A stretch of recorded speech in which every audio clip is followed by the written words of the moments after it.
Hola, ¿qué tal, estudiantes de Ciencias Políticas de las carreras de Ciencias Jurídicas? En esta oportunidad vamos a estar trabajando uno de los últimos temas de la unidad 1, poder, dominación, autoridad, legitimidad, los tipos puros de la dominación en Max Weber, un autor que ustedes ya conocen. La bibliografía obligatoria es George Ritzer, Estructuras de la autoridad en teoría sociológica clásica. Ustedes van a encontrar que nosotras muchas veces vamos a repetir que toda vida social organizada, que toda sociedad posee un sistema de dominación y por lo tanto las estructuras de autoridad van a estar presentes en todas las instituciones sociales que conocemos, las escuelas, los hospitales, el gobierno. Weber entiende que el poder es la probabilidad de imponer la propia voluntad ante un mandato determinado, aun contra toda resistencia que se pueda oponer. Por otro lado, también entiende que la dominación o la autoridad es la probabilidad de encontrar obediencia dentro de un grupo determinado para mandatos específicos o generales. No incluyen estas otras formas de poder como son la influencia artística o económica. Si bien el poder económico es necesario para la dominación, no lo define. La dominación está basada en la creencia en que la autoridad de quien la ejerce, esto es, en función de una determinada justificación que avale dicha legitimidad. Vale aclarar que las razones de esta justificación pueden ser reales o pueden ser fingidas, externas o internas. Dichas justificaciones pueden ser de la más diversa índole, racional con arreglo a fines, racional con arreglos a valores, tradicionales, afectivas, etc. La legitimidad es el fundamento sobre el cual descansa, sobre el cual se asienta la validez de una orden. En ella descansa en el supuesto de que unas o unos mandan y otros o otras obedecen. Según la clase de legitimidad, será el tipo de obediencia que se construye. En las sociedades modernas lo es el supuesto, la creencia en la legalidad. Lo hacemos así, actuamos así, porque la ley lo manda de esta manera. El ejercicio de la autoridad en las instituciones, las cuales son estructuras complejas, está vinculado a la existencia de un señor o señores, un aparato de mando, y la forma en que se estructura la relación entre el aparato de mando, los dominados y los objetivos que tiene esa organización. Es decir, que la estructura va a estar dada a partir de la existencia de estos tres elementos: señores, aparato y estructura. Ahora bien, nos preguntamos qué son los tipos puros de dominación y cómo se organizan. Bueno, estos se organizan en base a la construcción de un concepto fundamental en Weber, que son los tipos ideales. Los tipos ideales son una construcción, es una categoría teórica inventada por la ciencia. En realidad no existen tipos puros de dominación, sino que hay un cierto grado de acercamiento a cada uno de ellos. Este autor plantea que los tres tipos ideales de construcción de la autoridad, los tres tipos puros de dominación serían tres: racional, legal, tradicional y carismática. En estos tres tipos puros pueden distinguirse claramente un cuadro administrativo que adopta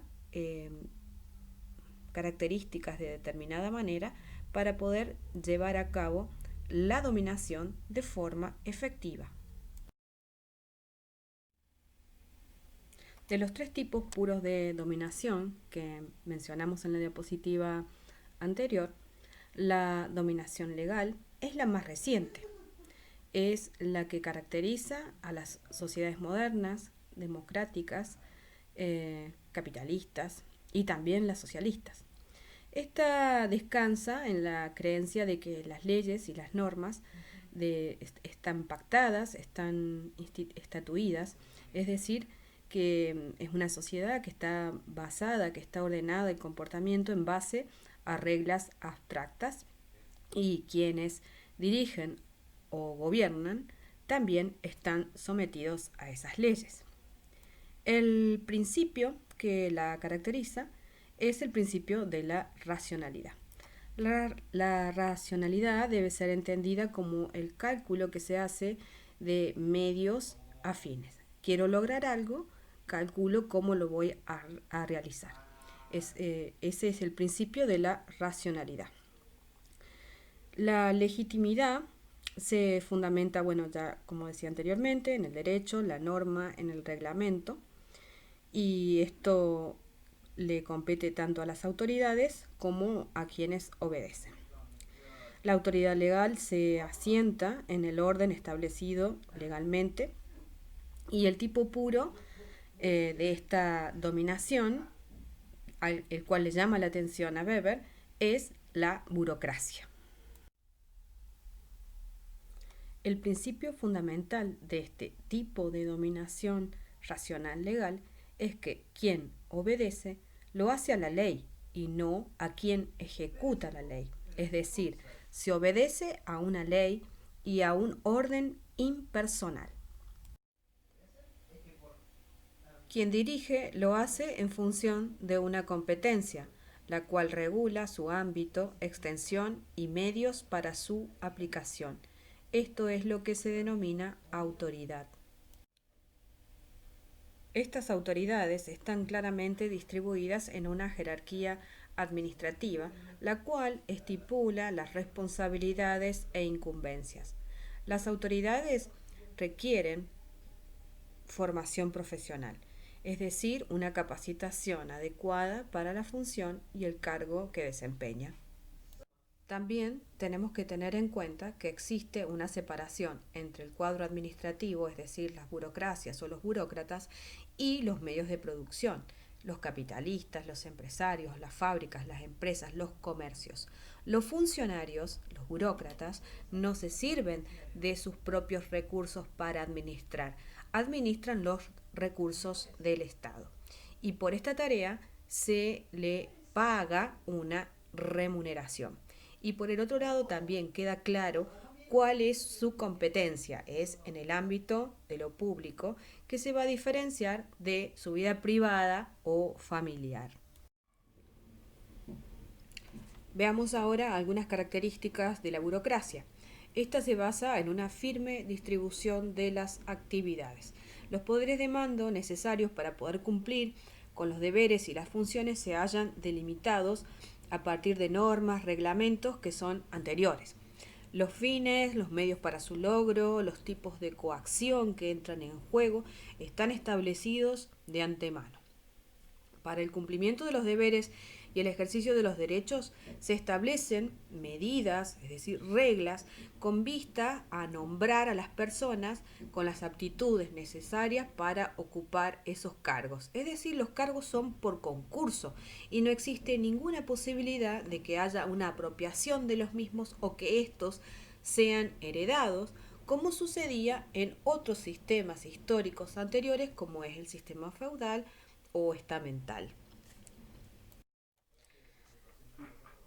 Veamos otras características de la burocracia. El derecho y las reglas están estatuidas y éstas rigen y delimitan cuáles son las funciones de las personas que integran una organización burocrática. Las relaciones que se establecen entre estas personas es impersonal. Quien obedece acata lo que está prescripto, lo que está dicho en una norma, en el derecho, ¿no? Entre las personas que conforman una organización burocrática existe una jerarquía funcional. Esta establece un sistema claro y organizado de mando y de subordinación. Quienes integran la organización burocrática poseen competencias delimitadas, racionales y objetivas. El expediente es el documento fundamental de una organización burocrática. Con esto queremos decir que toda comunicación y decisión debe atenerse a un documento escrito. De hecho, el acrecentamiento de la documentación es una de las funciones principales del cuadro administrativo para lograr una mayor eficiencia.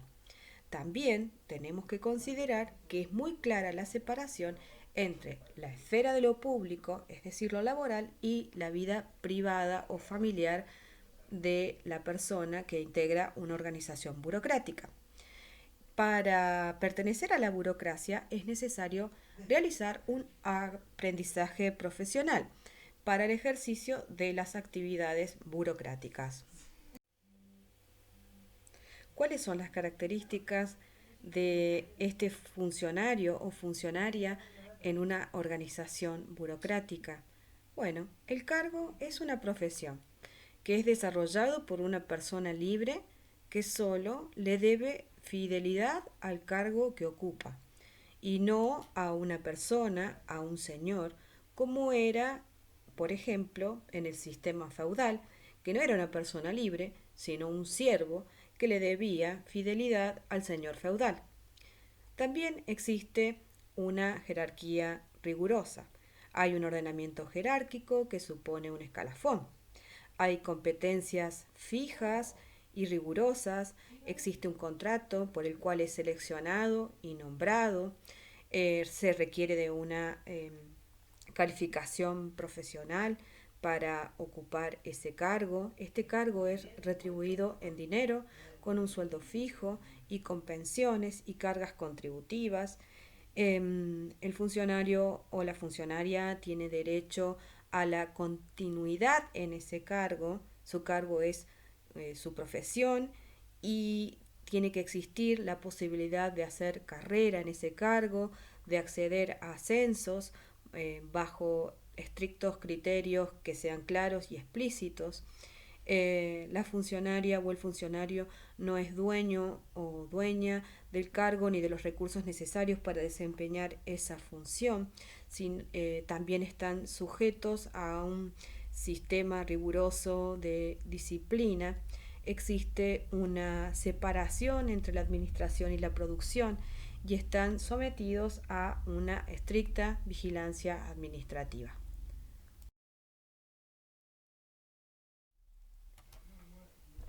Veamos sobre las responsabilidades de quien es funcionario o funcionaria y de quien es un político o política.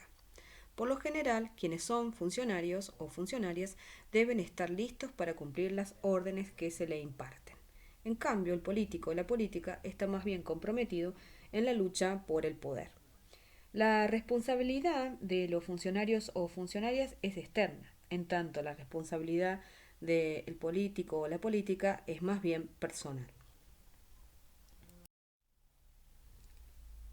La burocracia es la forma de organización que caracteriza a la mayoría de las instituciones modernas u organizaciones modernas, como las empresas, las iglesias, las universidades, los municipios. El origen es el Estado moderno. La burocracia tiene un rol instrumental, es decir, cómo se va a regular el comportamiento mediante las reglas o las normas. Su poder se incrementa con la burocratización, que era algo que observaba Max Weber como un riesgo de la burocracia. El peligro de la burocratización era un riesgo que podía suceder tanto en las sociedades capitalistas como en las sociedades de tipo socialistas. La burocracia, por sus características, siempre tiende a generar o buscar un mayor grado de capacitación de sus cuadros para lograr la excelencia y la eficacia. Pero hay una característica que es la impersonalidad formalista, sumada a esta búsqueda de la excelencia y del cumplimiento estricto de la regla, de la norma, podría terminar en un perjuicio hacia la ciudadanía cuando demanda la resolución de algún problema, de algún conflicto o de alguna necesidad en concreto. La dominación tradicional es un tipo de dominación que descansa o se funda en el carácter sagrado de la tradición.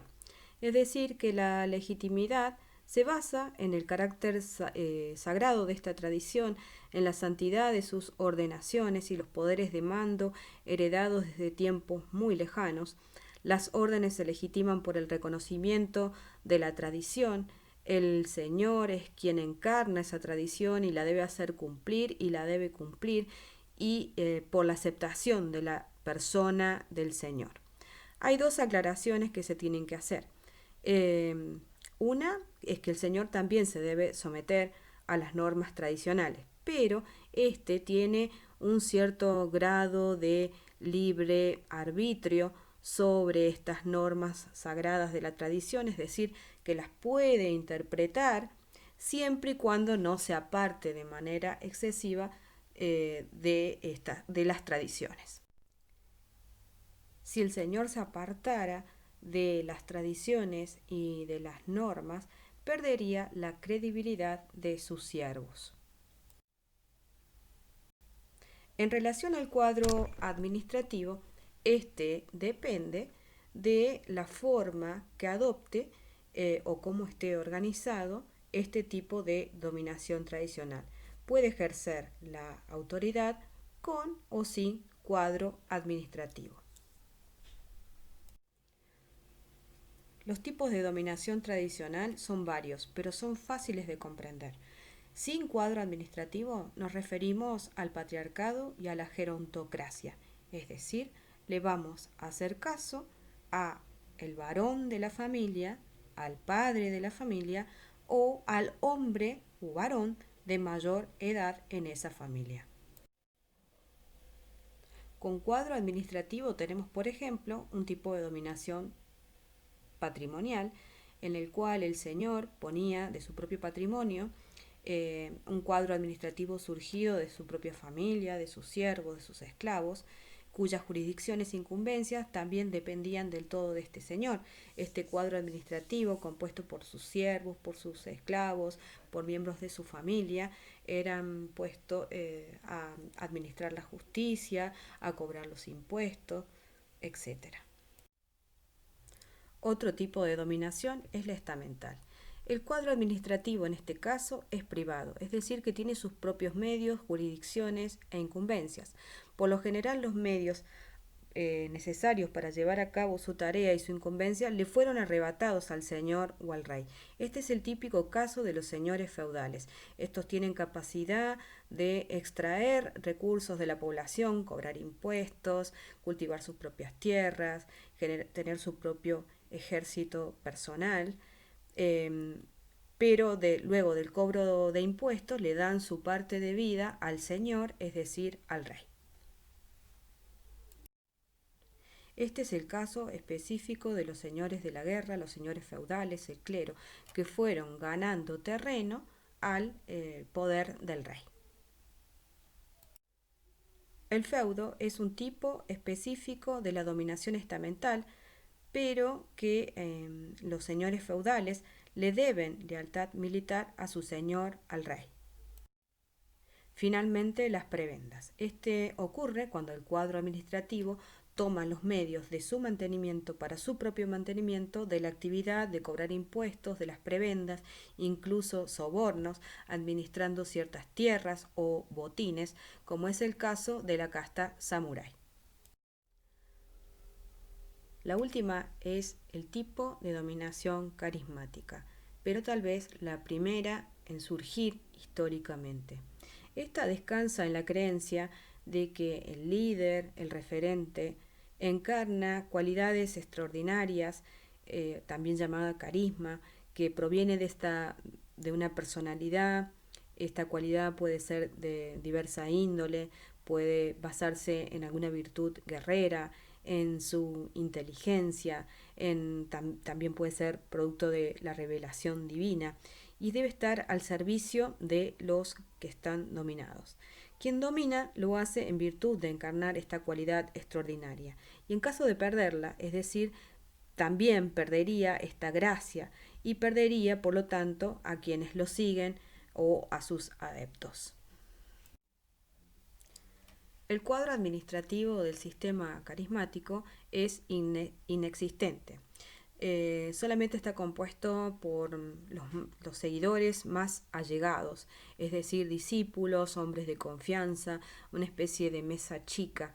No se podría decir que es un cuadro administrativo específico con todas las funciones que nosotros vimos con anterioridad en el tipo de dominación burocrática, pues las decisiones no están en manos de este cuadro administrativo, sino en manos del Señor.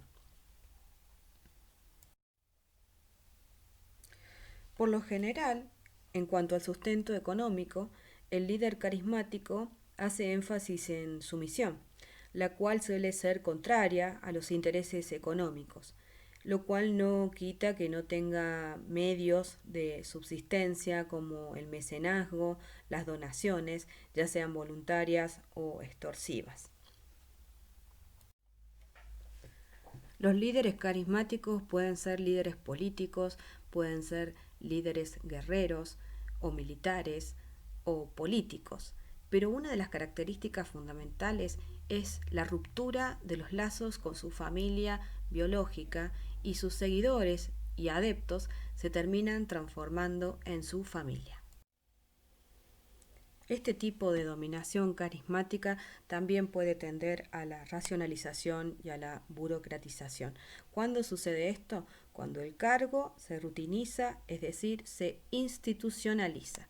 En ausencia del líder, por ejemplo en caso de muerte, y para poder sostener este movimiento, puede racionalizarse o burocratizarse. Por parte de este grupo de seguidores, de fieles, cercanos, allegados, para poder conservar esta posición, estos pactan un conjunto de normas y tradiciones que le van a permitir sostener este tipo de dominación en el tiempo. Muchas gracias por su atención y escucha activa. Nos vemos en la próxima.